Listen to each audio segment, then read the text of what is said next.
Nó có thể tạt đi.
Gần vào nhau, gần biết vào.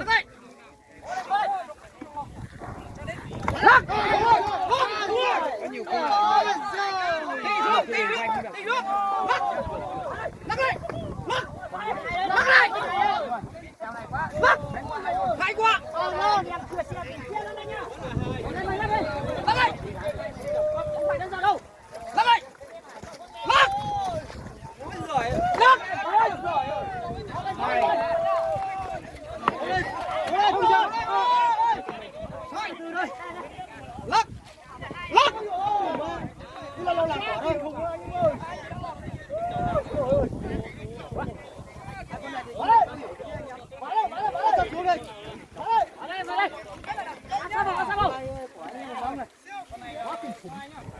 Ra xuống đây.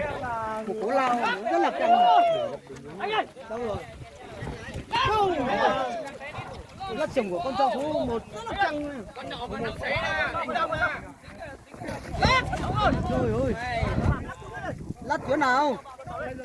Lát. Sát xuống đi, không thế không ăn được đâu. Anh ơi. Sát thâu lại, đó sát thâu. Lát. Ôi ôi ôi. Cứ thế thôi. Chưa là gì? Chưa là gì?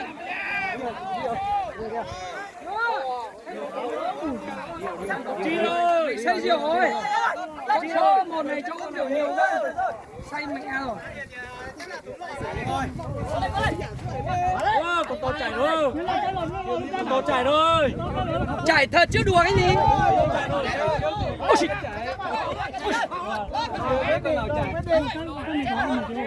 Đuổi. Cháu Thiểu này không đuổi được nhở? Chào con này.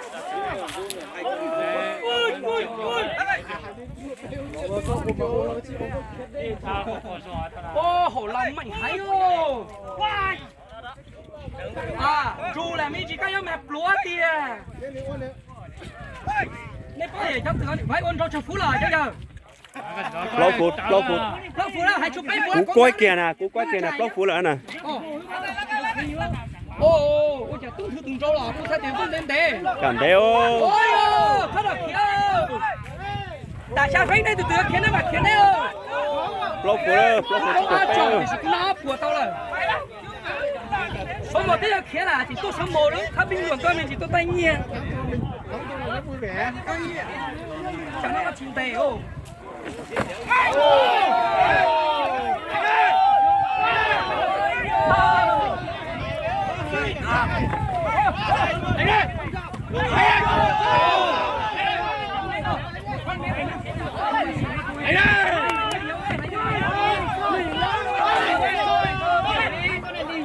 Phải lấy nước dấu quá.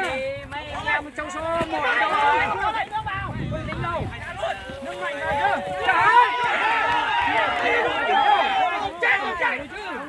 Chết không chạy. Chết từ năm mấy à. Anh ơi, đi quay đi. Chết không chạy. Trong này cho những chồng nhiều quá. Mình đứng rồi mà. Trời ơi. Đi quay. Quá lì rồi. Anh ơi, say bia mà tí rồi. Đoàn vào đây. Đúng rồi. Chim còn đẹp anh em ơi. Ô dinh kìa ô mong tụ dinh ô mong tụ dinh kìa ô mong tụ dinh kìa ô